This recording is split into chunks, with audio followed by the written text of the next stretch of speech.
Well, good evening and welcome to the call.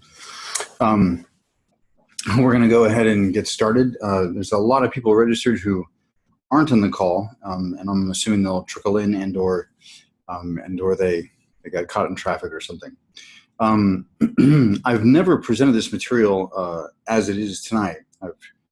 None of it's new to me. I've been sharing it with clients for years, and this is the first time I've put it into this format. So we'll see how that goes. Part of the evening, though, your questions will really drive the evening.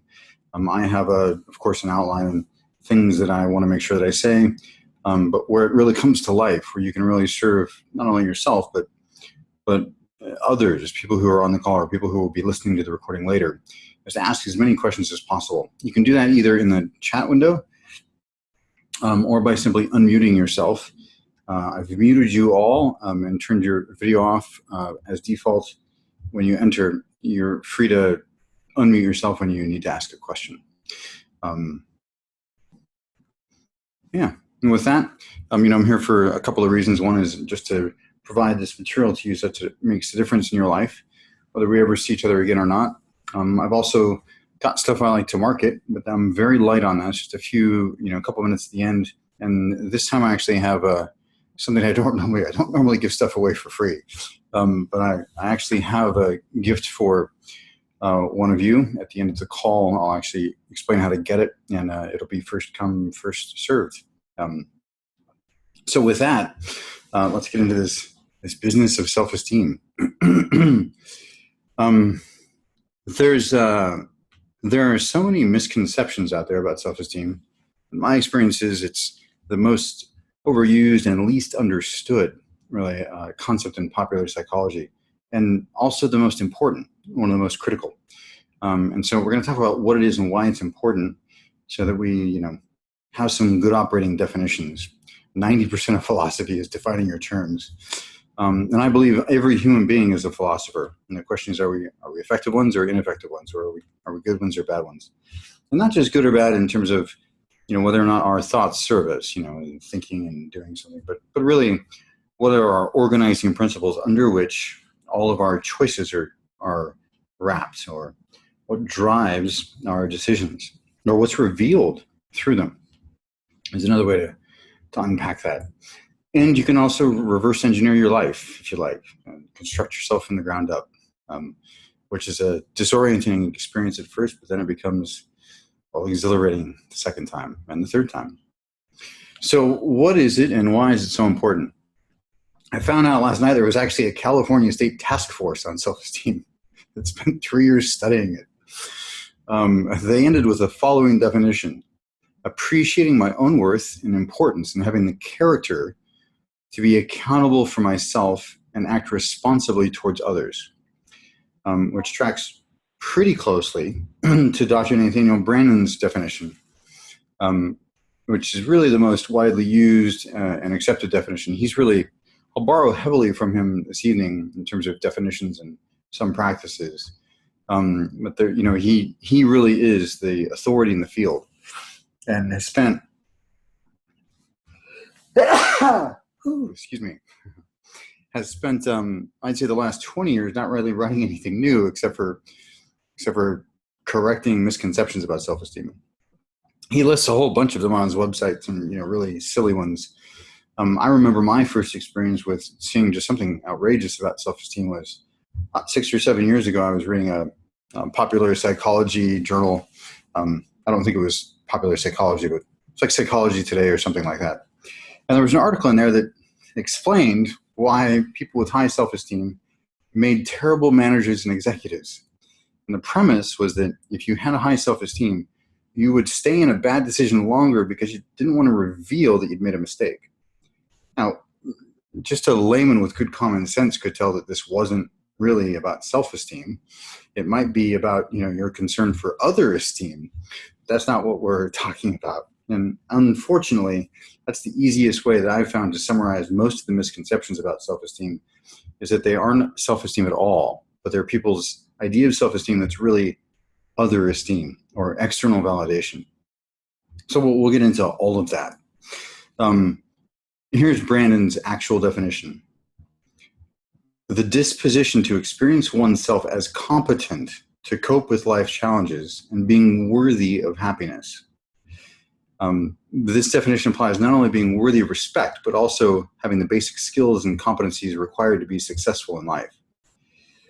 There's really two areas, but here's more from Brandon. Self-esteem is an experience. It's a particular way of experiencing the self. It's a good deal more than a mere feeling, and this must be stressed. It involves emotional, evaluative, and cognitive components. It also entails, and I'll say assumes, certain action dispositions to move toward life rather than away from it, or to rise to the occasion rather than shrink and hide, to move toward consciousness rather than away from it, to treat facts with respect rather than denial, to operate self-responsibly rather than the opposite. And in my experience, and I think there's plenty of evidence to support this, and I know Dr. Brandon would agree, there is no personal or interpersonal issue, except those with a clear biological source, brain chemistry or something that's really off about the system. But in general, there is no personal or interpersonal issue that is not in some way affected in large part by the esteem we hold for ourselves, or can't be improved by it, or isn't negatively impacted by a deficiency. And a lot of what academics currently see as problems with high self-esteem, and there's really, I was actually reading some of them on his website last night, Dr. Brand's website last night, and some of them just blew me away, that somebody with a PhD could, with a straight face, write some of this stuff. Just stunning misconceptions about it. Most problems aren't caused by too much ego. And by the way, I'll use self-esteem and ego interchangeably. Ego's fallen on very hard times in the last several thousand years. I have it that it's a misunderstanding of the concept of ego. And I'm also against anything that creates internal dissonance. And talking about ego annihilation or tearing down your ego, all these things have an inherently internal sense of violence that is not necessarily a good thing. What we do need to do is expand the ego so that it's more diffuse, so that it's healthy enough, it doesn't need to be protected, it doesn't need to be asserted, and there's nothing to prove, even to yourself. It's the ultimate place to get to in terms of ego. And I have it that is a very large ego, but one that is, it's like a lake, it can absorb much. And if you look at the Eastern spiritual traditions, and I know I'm being very unconventional here, but if you look at the Eastern spiritual traditions, when they talk about going to a non-dual reality, what kind of ego can dissolve into being one with all things? I'm going to say that's a really big ego. It's, in fact, all of everything. If you cannot be identifying with that in your internal experience, you have truly expanded, but diffuse. It's diffuse. It's, shimmering. It's like a body of water. So something to think about. That's the way I relate to ego. And I'll use them interchangeably. I just want to make sure that you understand what I'm talking about when I say that. So there really is no interpersonal or personal issue I can think of, not involving a physical or a serious brain chemistry issue. From fear and anxiety to staying in unhealthy relationships for too long to not being able to ask for what you want and need in any context, whether that's getting paid what you're worth or drawing boundaries in a relationship, to drug addiction and alcoholism, or I just like to say consuming things that are out of alignment with your general thrival. It can all be explained in part by a deficiency in self-esteem. So why should we develop our ego in the healthy sense or focus on this idea of esteem for the self?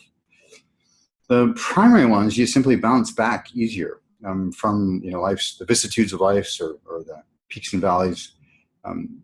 Brandon calls it the immune system for life, which I like as a metaphor. It's not that you don't get sick, it's how quickly do you recover. You're able to hear feedback easier.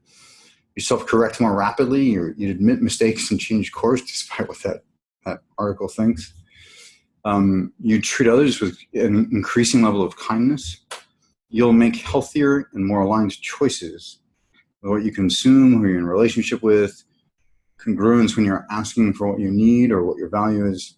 It's really just an endless list of things.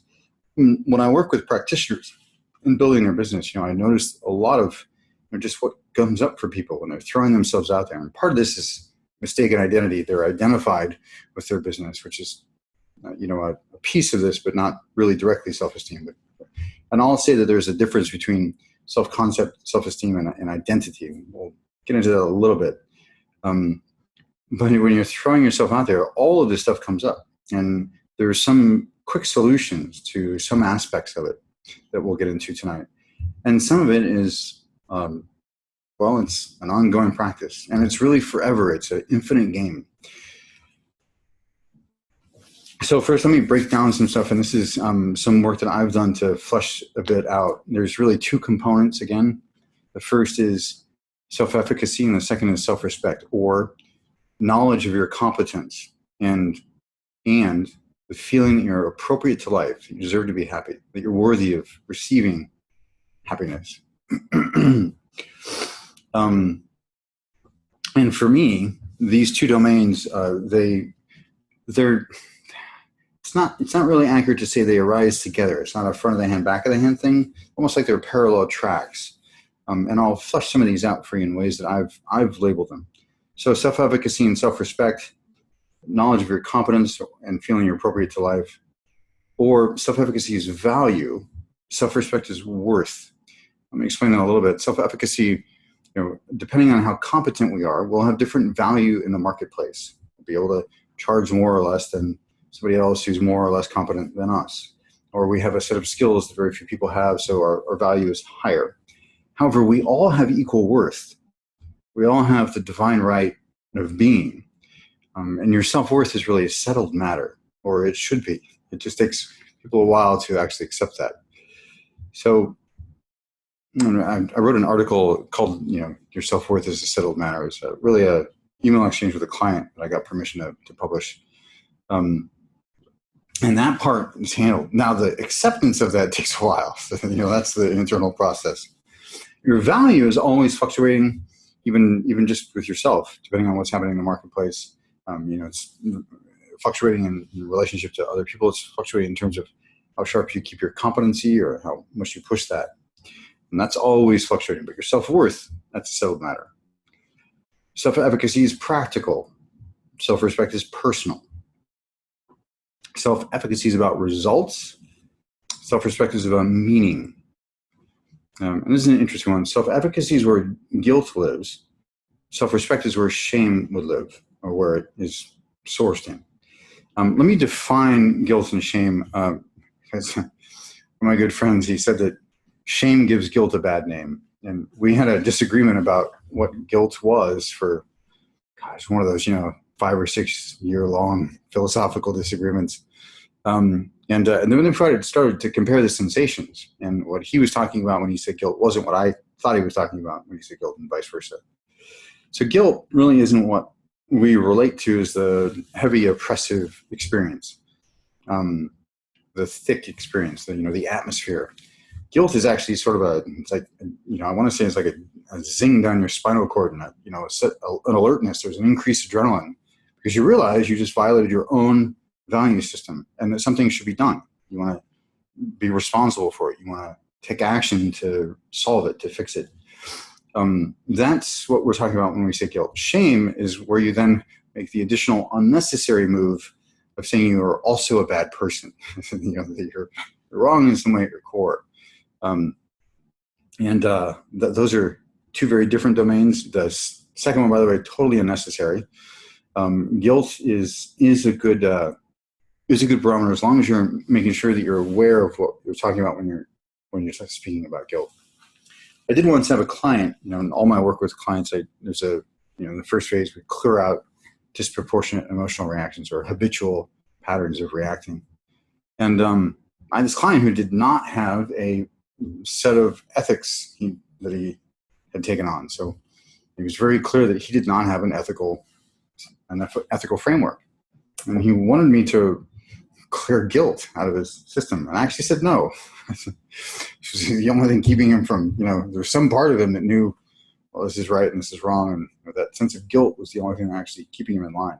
People who have a clear moral or ethical code, it's fine to, clear out the disproportionate aspects, but that zing is still going to be present for you. And it's a good thing. It's a good thing. Shame, totally unnecessary. Okay, good. Any questions about this so far before I dive into the next piece, or not? And again, you can feel free to use the chat window and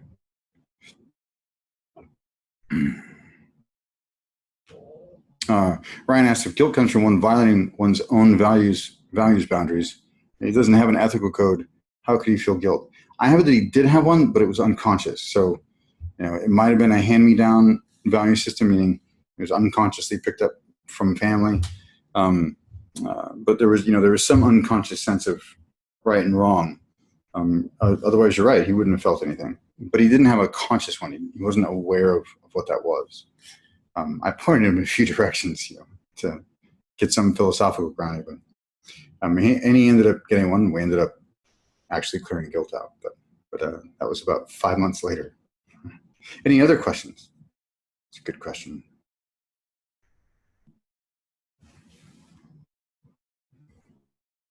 Okay.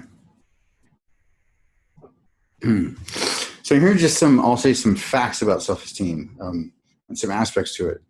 Self-esteem is earned. Knowledge of your efficacy, which is, one of the components. Notice it's not a belief or a hope or an affirmation or a desire. It's knowledge. And that knowledge is acquired through experience. And what it means is you have historical references. Yes, I'm competent at that. Now, it may not be that you're competent at that thing, but you know that you can quickly acquire the competence in that thing because you have acquired competence in other areas, or you're incredibly competent in other areas. So you know that you just need to import your basic frameworks of competency, of learning, essentially, into that context.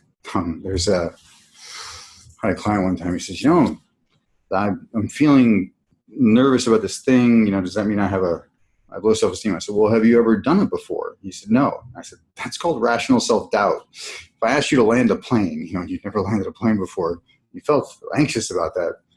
That's not a self-esteem issue. It's called just having rational self-doubt. Actually, very wise, and you should be a little bit elevated and paying attention and have the adrenaline rush that anxiety usually is for a lot of people. No one can harm your self-esteem. I'll say that again. No one can harm your self-esteem because you're the author and the authority of your esteem for yourself. Here's the thing about this too, and a lot of people say, oh, you said that thing and it hurt my self-esteem. Well, then you must have agreed with me. If I said something that was pointing out an area which you could gain some competence and you took that personally, there's two things going on. One is you believed me, you bought into it. You didn't have to. You're the final say on that. You have to accept it or deflect it. If I said something positive, you can deflect it. I also can't improve your self-esteem. Nor should you want me to. You shouldn't be looking for external validation. And we'll get into why that's so dangerous in a minute. But your concept of self is a composite of what you choose to believe from all the input, positive and negative, that you receive throughout your lifetime. So, a parent can tell their child that they're worthless and they're, a piece of crap all the time. And that child could grow up and have the highest self-esteem of anybody you've met. And it's simply because they didn't believe them. They just didn't buy it. Is that an extraordinary child? Perhaps. Perhaps not. Maybe it's about 50-50. Maybe it's accidental. But what we do know is that it's a composite of what you choose to believe. There's an additional component that I haven't seen anyone else go into, and that is that it could also be a function of focus. You could do 10 things really well and then do the 11th thing incompetently and focus on the one time that you did it incompetently and generalize out with your mind. That would be a problem of focus, I'll simply say, because there's 10 other examples that are counterexamples to the incompetent moment. And here's all this competence. So, there's a couple things there. One is just noticing if that's occurring, and even getting some external feedback, some external references for it, which are incredibly useful, as long as you're not used to validate or invalidate yourself. Self-confidence and self-esteem are not the same thing. Self-confidence is how you feel about yourself at any given time. Self-esteem really isn't. Self-esteem is the acceptance, which includes compassion and non-judgmental love for the person who you are, not who you would like to be, or who you're trying to get away from, or but who you are. The full acceptance of that.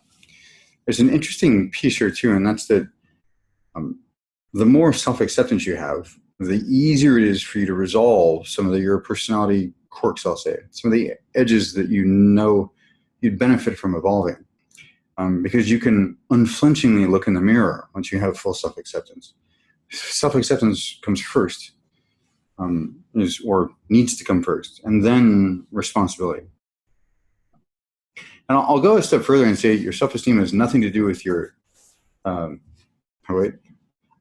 out of order. Self-confidence is a transient emotional state. So, it comes and goes. It could be depending on what you ate or how much sleep you got, or, just how good you're feeling that day. Completely transient, comes a bit, pleasures you or makes you suffer for a while and then goes away. Where self-esteem is your grounding, or it's your baseline that you're essentially standing on. In that way, self-esteem has no neutral either. And this is something that's really interesting. Anytime you take a volitional act, in other words, an act that requires you to make a choice, to think, to evaluate, and to make a choice, you're either building your self-esteem or you're undermining it, depending on your choice. And choosing to not do something is an act. Now, sometimes choosing to not do something is the appropriate move, and is a wise choice. So it's not simply, are you taking action or not? It's how are your evaluative functions working? And do you trust them? And are you competent to make choices? I think we've all heard of the person who, they get out of a relationship, it's a horrible relationship maybe, and they don't really trust their judgment around choosing a partner. I mean, I run into these people all the time. I experienced it myself after my divorce because I just didn't see any of it coming. Well, how could I have missed all of that? How could I have missed all of that?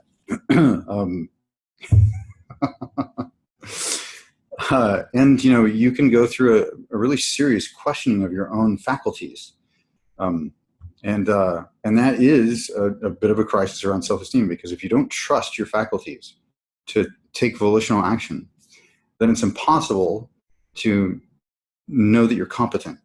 And it shows up in all sorts of ways too. I mean, somebody who gets upset about a certain conversation, it's a self-esteem issue in that usually they just don't know that they can navigate the conversation. So they get angry, or they, get fearful, or whatever.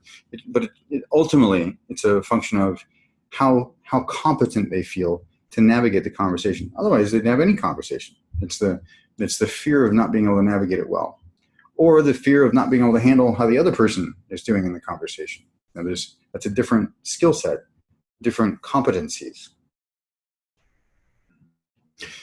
And finally, your self-esteem has nothing to do with your achievements. A lot of people think it does. It's like, I got this car, or I got this house, or I got this award, or those are all external sources of validation, which are fine. There's nothing wrong with it, as long as you don't, put too much stock in any of it, positively or negatively.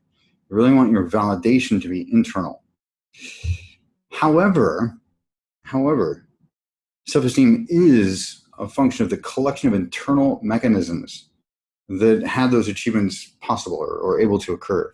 The things that had you make the right choices, to believe in your competence, to continue to build competence, to say no to certain things so that you can continue to say yes to what you should say yes to. All of those functions are part of self-esteem. The actual thing that you get, though, out there, absolutely not. And if you put any stock in that in terms of your own worth or your own value, we're just going to label that pseudo self-esteem or other esteem. Either one of those are fine. I use them interchangeably. Usually if it's things, we'll say pseudo self-esteem. If it's someone's opinion, then it's other esteem. And that's simply not what we're talking about. Now, I thought, actually, before I get into this really geeky thing, this is really the most geeky thing all night, and then we'll move on from there. But any questions so far about anything we've covered? Just go ahead and whenever you want, just go ahead and pop something in the chat window, and I'll read at the appropriate time, or you can do it now, or or whatever. So thinking that, really this, when people talk about high self-esteem and low self-esteem, I thought it was really insufficient to discuss what was going on. Now, if we talk about ego development, stages of ego development like Gene Gebser, or moral development, Lawrence Kohlberg, Carol Gilligan, or Dr. Claire Graves, all those models add something to it, stages of increasing wholeness, we could say.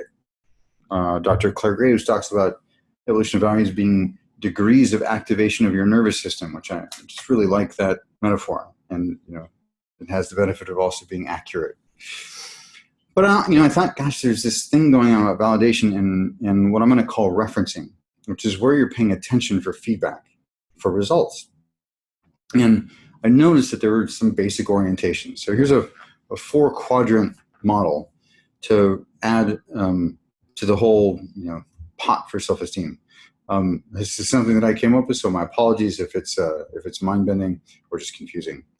But I thought what you really want to be at, and where you really want to be at, is you want to be internally validated, meaning you don't really care about people's opinions of you from a personal standpoint. However, you're referenced externally. You're paying attention out there because you care very deeply for results. And there's some other orientations that may be familiar to you. If you're internally validated and internally referenced, you're just going to sort of be stepping on toes all the time, bumping into walls. You're not going to understand why, and you're also not really going to care. It's sort of, a bit of an adult with it. Socially inept, and it doesn't matter to you. Or you could be externally referenced and externally validated, which is really a place of hell. You're paying attention out there for how you should respond and what you should adjust. But your validation's also out there. So whoever likes you at the time is who you're going to gravitate towards and try to please. And it's really just horrible. You're absolutely hamstrung in terms of your own authenticity and self-expression. And then, of course, there's being externally validated but internally referenced, which is, something akin to a sociopath. I don't know what that would be, but it's not effective. You're validated out there. That would be upper right. When you're internal on both, you just only care about yourself. But then there's also externally validated and internally referenced, and that's the person who's sort of bumping into walls, stepping on toes. Now, we're all going to be, nobody's going to be in some corner all the way up in this thing. So, and by the way, it's contextual. So in different contexts, you'll have different senses of your competency and different ability to honor yourself, which is another way to talk about your self-worth and drawing boundaries and those aspects. That's all in that self-worth, personal meaning. So the place to get to, really the sweet spot, is to be internally validated so you don't personally care what anybody thinks of you. However, you're paying attention very closely to how they're responding to you so that you can adjust for efficacy, for results. And again, this is separating out the personal and the practical, or self-efficacy and self-worth, which I've found to be probably the most important distinction for people who own their own businesses, or who are just throwing themselves out there to the general public, or the not so general public, in a way that has them throwing their whole soul out there. And let's get to that.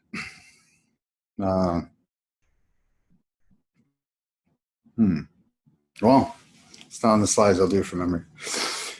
Most of my experience with working, especially in helping coaches and practitioners build their businesses, is that they all have something going on that inhibits them when they're first starting out. And part of that is their identification with the business. So whatever they're concerned what people are going to think about their offering, because it really is a personal matter to them. They've collapsed the personal and the practical.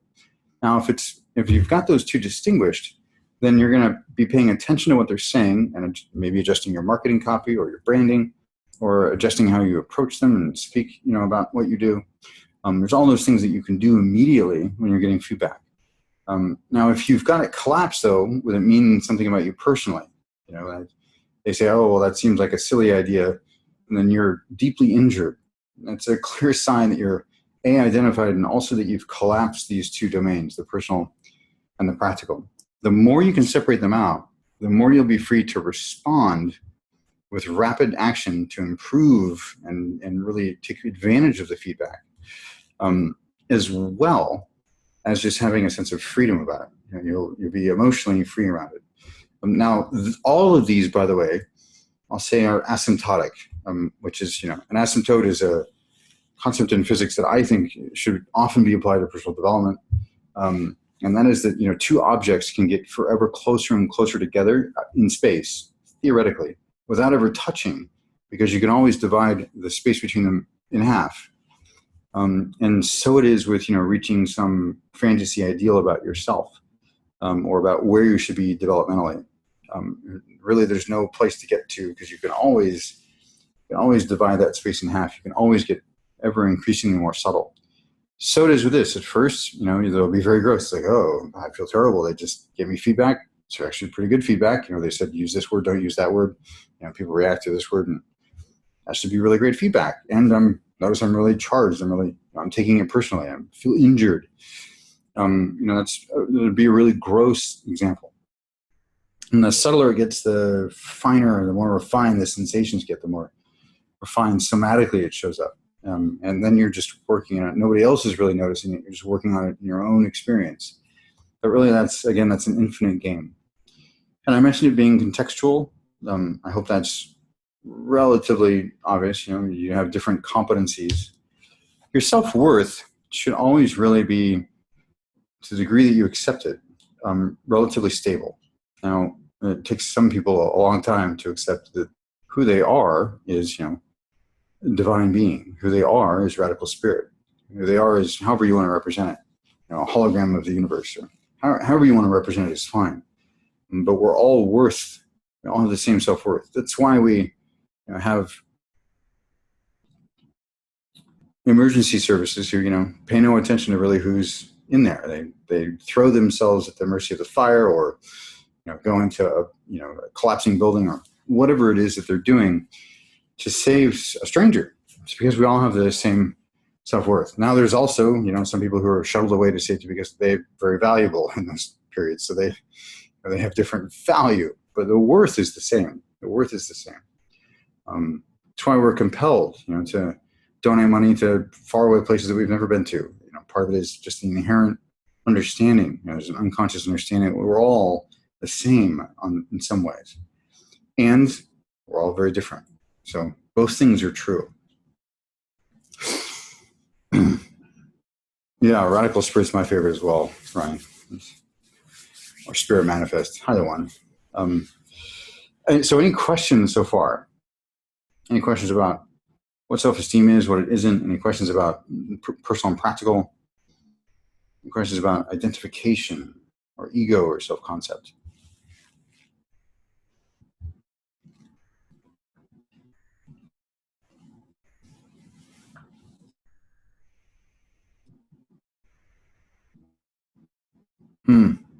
Yes. Somebody says, for some of the traits shared about self-efficacy and self-esteem, it seems like guilt is about doing and shame is about being. Yes, I would say that rings true. Yeah. You could also say that, one's about action, one's about identity. But I like the way you've put it here. Yes, absolutely. And, one's practical and one's personal. Good. Any other questions? Comments, observations, reactions? Snide remarks? Okay. Thanks, Ryan. So let's talk about practices. How do you build self-esteem? How do you expand your ego in the healthy sense so that it can be more diffuse and needs less protection, needs less assertion? I'll say that there's really, if you boil it all down, by the way, Dr. Nathaniel Brennan has some practices, which I'll get to in a minute. For me, there's really two things you want to do. You want to be constantly practicing self-acceptance until it becomes a habit. And, a good example of self-acceptance is you do something really screwed up, like you totally screw something up. You break something very expensive, and you laugh at yourself. That's funny. Right? Somebody with incredibly low self-acceptance, they would judge themselves, and they would judge themselves for judging themselves, which, by the way, is one of the reasons that you never point out to somebody who you perceive as having low self-esteem, they have low self-esteem. It's really the worst thing you can do. First of all, they probably won't accept it. They'll deflect it. And then they'll go away and beat themselves up for it because they know it's true on some level. And it's just really horrible. You can, with permission, you can point out some actions they might take to get what they want in a situation. But you have to be very cautious when you introduce the concept. When I work with clients, I make sure they don't read. There's a book I recommend on self-esteem by Dr. Brandon, The 6 Pillars of Self-Esteem. And I urge them to not read it right away. I urge them to read it after we're done with phase 1, clearing out the emotional reactions. It goes much easier for them. Otherwise, I get a call and they're beating themselves up for, oh my gosh, I have horrible self-esteem. I'm such a piece of crap. Missing the point. And you want to make sure you're cautious about when you introduce it. And I would just encourage you never to point it out in someone else. It's just wise. You can notice it and take account for it, but I wouldn't point it out to anybody using that language. So greater self-acceptance, just continue to practice it, and it is a practice. And then notice when you fade away, when you don't want to deal with something.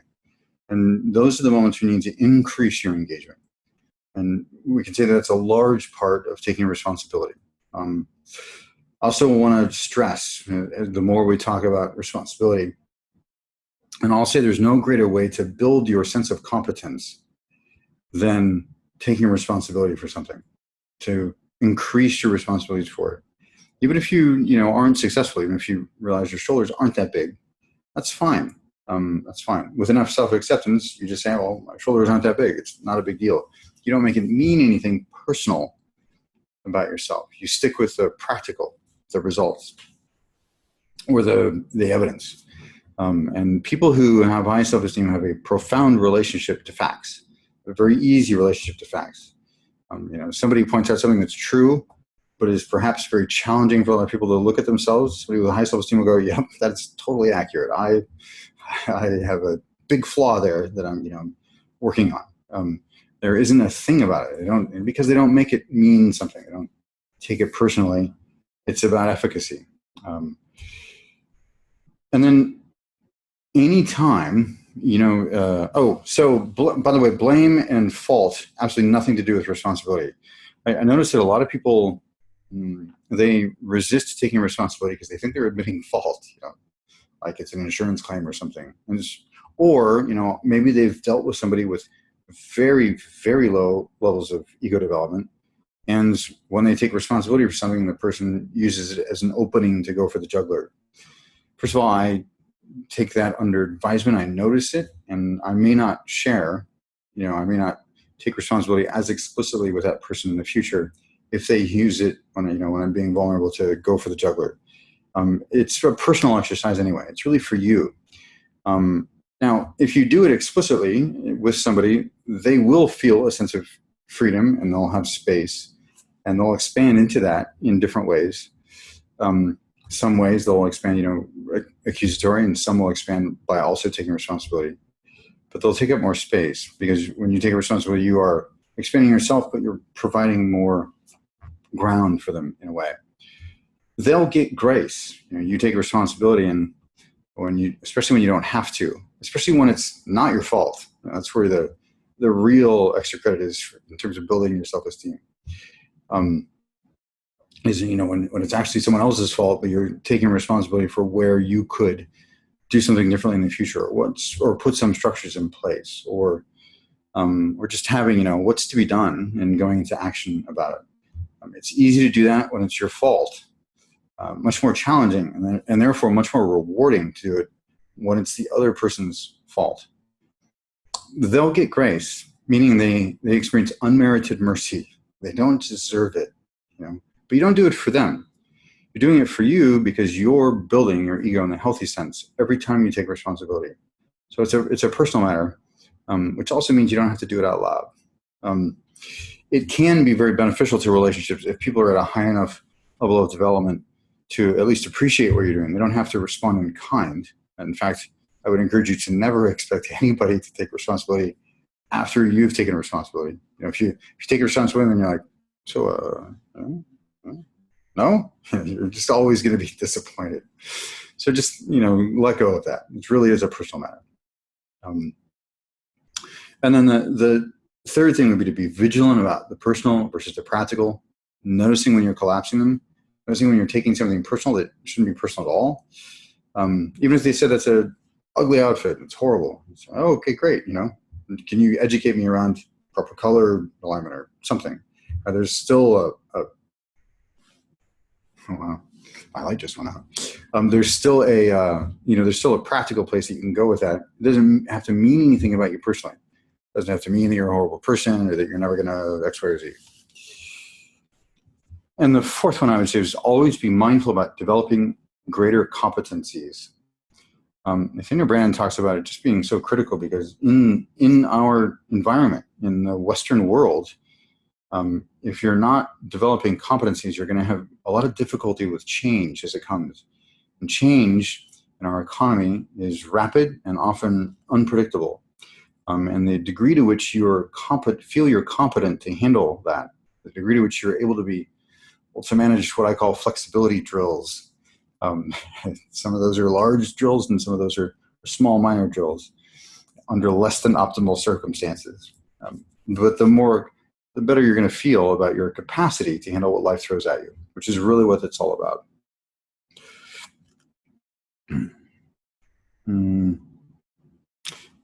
Maya, so if a level of guilt is okay, and keeps okay in quotes, and keeps us in check, how far do you come back from guilt before you I'll go into apathy land? The short answer is I don't know. Could you clarify? I'm not quite sure I understand your question.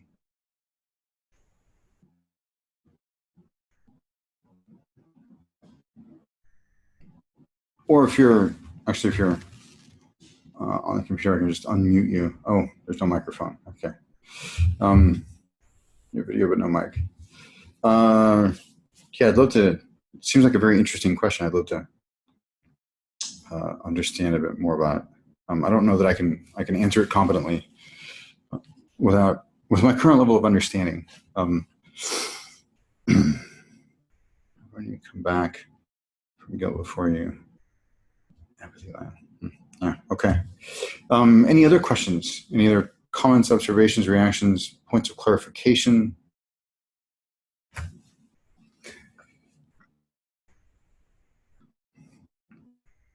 Thank you.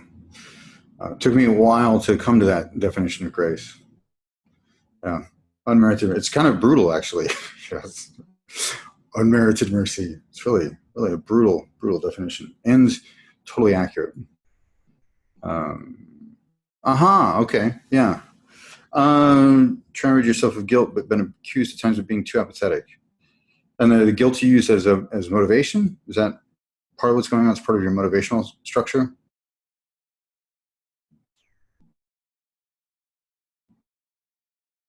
I have experienced a lot of people who use, the concern is yes. Yeah. Okay, great. Yeah. I know a lot of people who use anxiety for motivation, and it is a real problem, like, well, how am I going to get stuff done if I'm not using anxiety, which I've been using for 40 years to have me, get stuff done. There's a more complicated internal structure that goes on there, and it really does involve switching your fundamental motivational metaprogram. Now, you've probably heard, some people are motivated away from pain and some people are motivated towards pleasure. It's been around for, 2,500 years, I think. Some would say it's Aristotelian.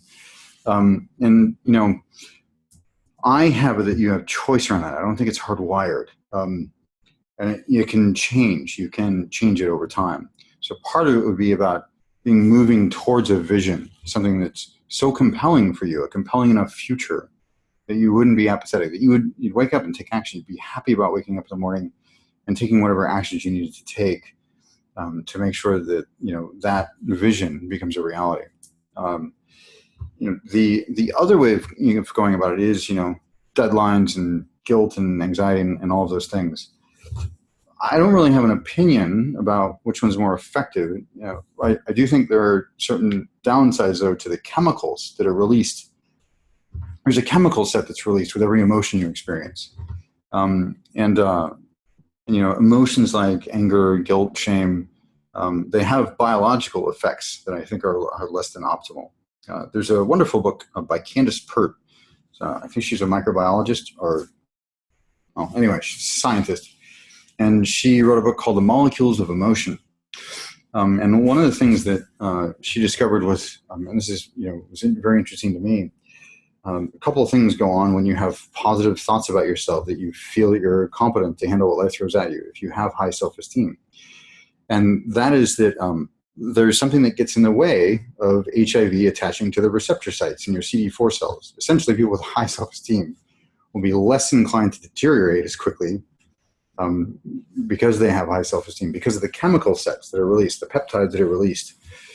And the thing that is true for any emotion. There are certain chemical sets that are released, and they have biological impacts at the cellular level. They can't be overlooked. So I generally, it's one of the reasons I refuse to use fear or anything around fear, anxiety, bad futures for people in my sales process, especially when I'm just against it. It took me a while to create a sales system that was as effective, or more effective, I think, than the old school ones, that leveraged those futures.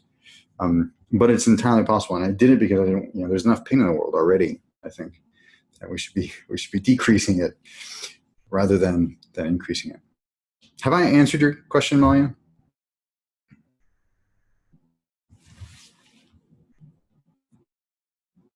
Excellent. Thank you. Great question. If there's any other questions, feel free to drop them in the chat window. And by the way, here are the 6 pillars of self-esteem and the 6 practices. The pillars are practices. I think that's important to note. It's not something that you build up and then say, oh, okay, great, I'm finished. They're constant volitional acts. And these are the 6. And, some of us will excel in some and be deficient in others. And I'll tell you a funny story about one time I had a cocktail with Dr. Brandon and what he said to me. I'll tell you in a minute. But so the practice of living consciously. And I'm actually going to read a little bit about what he's written, since these are his practices, around what each of them means. The practice of living consciously, the practice of self-acceptance, the practice of self-responsibility, the practice of self-assertiveness, and the practice of living purposefully, the practice of personal integrity. So in reverse order, the practice of integrity entails congruence between what we know, what we profess, and what we do. You can think about it as a Venn diagram, the actions you take, what you know to be true internally, and what you say out in the world, people should do. To the degree to which those things converge, in Dr. Brandon's model, that's the degree to which you have integrity, personal integrity. The practice of living purposefully. So again, to stress that it's a practice and not a static thing. Everybody's out of alignment to some degree. Like there's something we know we should do and we're not necessarily, or maybe something we said, but then that one time we acted out of alignment with that. So it's really about increasing the degree. And again, an asymptote, we want to think about analog versus digital. It's not, do you have it or not, but to what degree? And also, by the way, that's an orientation I encourage you to take on in all of your explorations within yourself about some aspect you need to develop. It's not, do you have it or not? It's to what degree and, how are you progressing? And while I'm thinking about it, everybody knows, and, especially in this conversation about self-esteem, that it's sort of silly to compare yourself to someone else. And, either applaud yourself because you're more effective than them, or to beat yourself up because they're more effective than you, or shame yourself, or whatever it is that you do. Most of us know that that's kind of silly. You can use those people as guiding lights or models, to strive towards, but not as whipping posts. That's the metaphor to use. The other thing, too, is that the other self to other comparison that's much more insidious, that most people engage in at some point, is comparing themselves, as they are, to a fantasy ideal about where they should be or who they should be, and then using that as a way to, as a whipping post. So we don't want to get into either. They're both self to other comparisons. One is just one that you've invented from scratch and said, well, this is true, and it's of course an invention of yours. So we want to stay away from that. The practice of living purposefully as opposed to passively drifting through life is essential to any genuine sense of control over one's existence. And then the practice of self-assertiveness, this one's tricky. To many, self-assertiveness may seem like the very opposite of a spiritual value, and yet it's the practice of self-assertiveness is considered not in a vacuum, torn from all context, but as a part of a network of virtues that include rationality, self-responsibility, and integrity. It may be viewed in a very different light. It's an essential step toward the realization of our humanity. It's also just, getting what you need. You need to be, you need to have the courage to ask for it. And that's self-assertiveness. Again, in his definitions. It says a lot more about responsibility, and I'm going to go ahead and read this. Let's do self-acceptance first and get to responsibility last. The practice of self-acceptance is the application of this virtue specifically to oneself. Self-acceptance is realism, meaning respect for reality concerning ourselves. It's the acceptance of our thoughts, emotions, behavior, not necessarily in the sense of liking or condoning or admiring, but in the sense of not denying or disowning. So self-acceptance means you can look at something and say, yes, I have that really horrible wart that I need to solve. And, something that you did incredibly well. So yes, I did that incredibly well. You're not beating yourself up or inflating yourself. You're simply saying it's a fact. It's what's so. It's reality. And that's what we mean by self-acceptance. Okay. And the final one, responsibility, the final one I'm reading.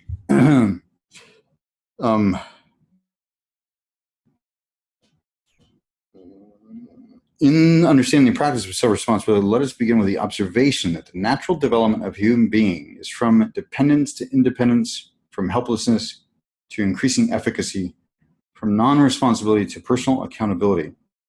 Self-responsibility means that we recognize first that we are the author of our choices and actions, and second, that we are responsible for our life and our well-being and for the attainment of our desires. And third, that if we wish to gain value from others, we must offer value in exchange. No one exists merely to take care of us. No other human being is our property. That gets into, if you're dangerously close to political conversations there, but it can be asserted that anytime you expect someone else to pay for something that you're expecting them to be your property. It's an interesting way to look at it. But setting that aside, what's important is that you understand that you are responsible for your life, that you've created your life. Now, we don't want to confuse this with everything's your fault. That tree that fell and hit your house, I created that, I'm responsible for that. Again, that's a fault or blame conversation. It really is you saying, well, it's my house. What needs to be done now to solve that issue? I had a client who we were going over these practices, and she came to me troubled the next week and said, well, gosh, if my son ran out into the street and got hit by a car, did I create that somehow? I think she was also listening to Abraham Hicks at the same time. And so some of these got confused, with the law of attraction with, taking responsibility. And simply said those are two very different things. It would depend, what actions could you take? Were you holding his hand? Were you, had you warned him about traffic before and, those things? But it's not your fault, but it is your responsibility. Sometimes it's the other way around, but we can always take responsibility. That's the interesting thing about responsibility. We can always, always, always take some responsibility somewhere for everything that we're experiencing in our life as it relates to business, to our interactions, to a lot of times I get somebody asking me how business is, and I say, well, my business is always exactly how I'm doing, or really it's more accurate to say that my business is doing however I was doing a month ago or something like that, or my business is going to be doing in 2 months how I am right now, but seasons, vacation months, I don't actually factor any of that in, even if it's true, partly because of the access to power it gives you. But I put a piece out a while back for solopreneurs a few years ago. And it started out very boldly by saying, you are responsible for all the results in your business to date, and your life is the sum total of your choices. And the degree to which you accept that or reject that statement is the degree to which you'll have power and have self-esteem in that context. It's very confronting for people, you know. The sad thing is it doesn't matter if we agree with it or not. We are, in fact, responsible for all of our choices, and we are, in fact, responsible for the state of our life. Even if, you know, some horrible circumstances occurred, you still want to have the orientation that there's something that you can do and that can be done. And you should be curious about what that is so that you can meet life rather than shrink from it, so that you can increase your resources rather than diminish them. Because that very choice, that volitional act, which you may not be paying attention too much to, is the first step in increasing or decreasing your esteem for yourself, or strengthening or weakening your immune system for life. Ryan's reminding me to get to the cocktail story.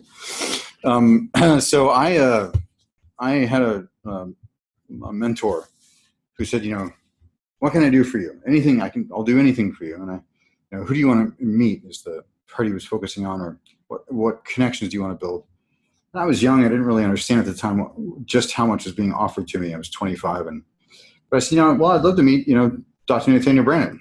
And so this friend and mentor of mine wrote Dr. Brannon a letter, and we ended up having lunch, and I got to ask him all these questions. We had lunch at the City Club here in San Francisco, sort of a formal affair, but, you know, I got to really pump him for information.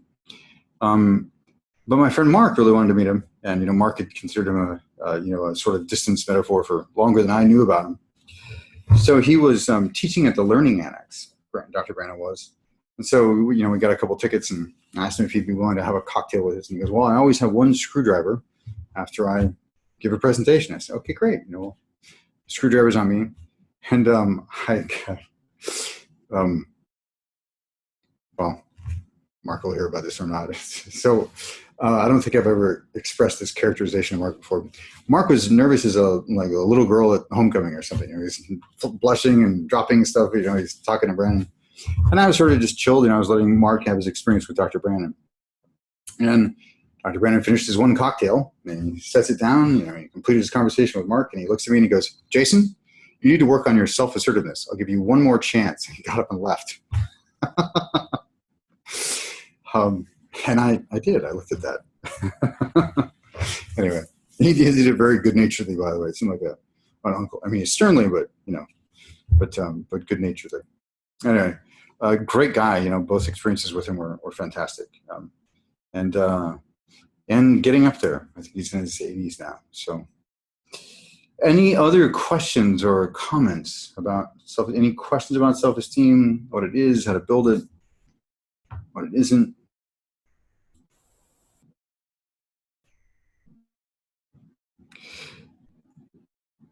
Oh yeah, the 6 pillars of self-esteem, which I really believe every human being should read. There's 3 or 4 books I think every human being should read. That's one of them, maybe 5 books.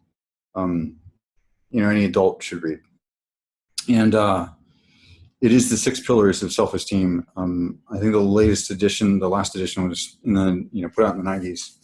It's an excellent book. It's also available on audio, read by the author. For some of you, that may be great. For some of you, it may not be. I know I've had both experiences with it. The first time his voice is terrible. I can't stand the way. And then the second or third time I listened to it, I thought it was, you know, really endearing and built a different relationship to the material. I recommend getting both anytime you do that, partly so that you can mark the book up or, you know, have the physical experience of it. But the audio is very useful, especially if you drive. But it's just a fantastic book. There's lots of practices in it. He does a lot of work around sentence stem exercises, which you can take on or not.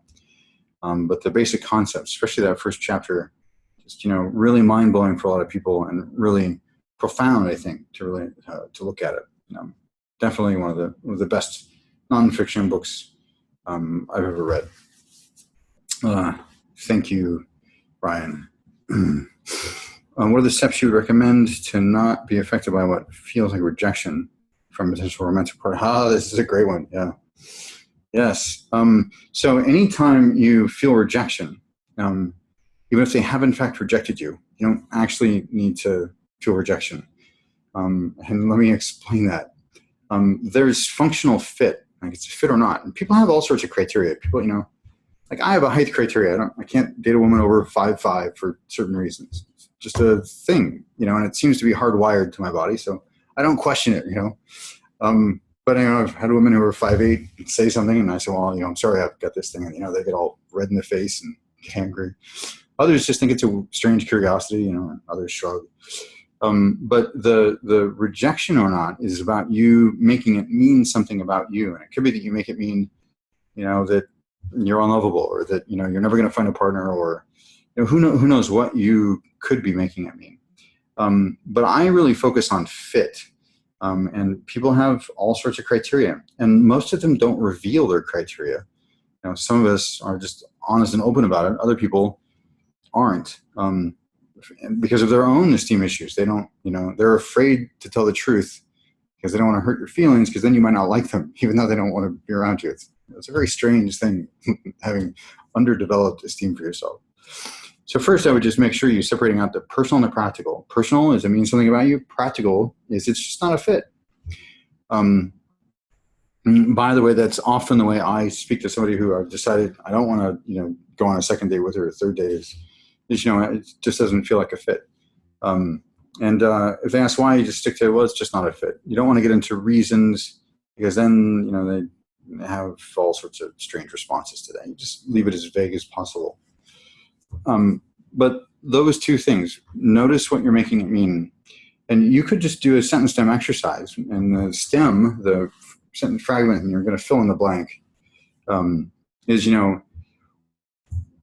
when somebody rejects me, it means blank. Or, when somebody decides not to continue dating with me in the romantic context, it means blank. And just fill that in as many times as possible. Do a stream of consciousness and find out, uncover some of those beliefs that are formed in those situations. You'll find some very interesting information there, I imagine. But the other one, as always, separate the personal and the practical. That it doesn't actually mean anything about you at all. In fact, usually it means something about them. The other thing, I have done, although this gets mixed results, is just ask for feedback. I'm like, hey, great, I get that you're not interested, but for the next date, is there something you would recommend I adjust? Or people usually think that's weird. I think it's great. It's just good personal, it's good practical feedback. You have that freedom because it doesn't mean anything about you, and people's preferences are far-ranging. So. I think that answers your question. And the other thing, too, is just know that the degree to which you're externally validated is the degree to which that's going to affect you, and period. So if you're putting your worth out there, like their opinion of you is what you're worth, then you're in real trouble. Some could say that that's, about as close to you get as a clean definition of another overly used concept, which is codependence. And that is that you're perceiving your value through their opinion of you. So if they don't like you, then you're unlikable, or you don't like yourself, and so it's just something else to pay attention to. You really want to bring that internally. You want to bring that validation internally. That's, by the way, more difficult for the feminine, not women or men, but for the feminine. It's very feminine men. Feminine energetic flows, and they want to shine, and you shine for somebody, right? You want to excel for somebody, and it's a very dangerous place, very tricky. You need to make sure that you're taking pleasure in that, but that it's not what you're actually gaining your worth from, your self-worth. Your self-worth should always be an internal, personal, internal validated manner. Yeah, great question. Thank you so much. That's really great. Any other questions?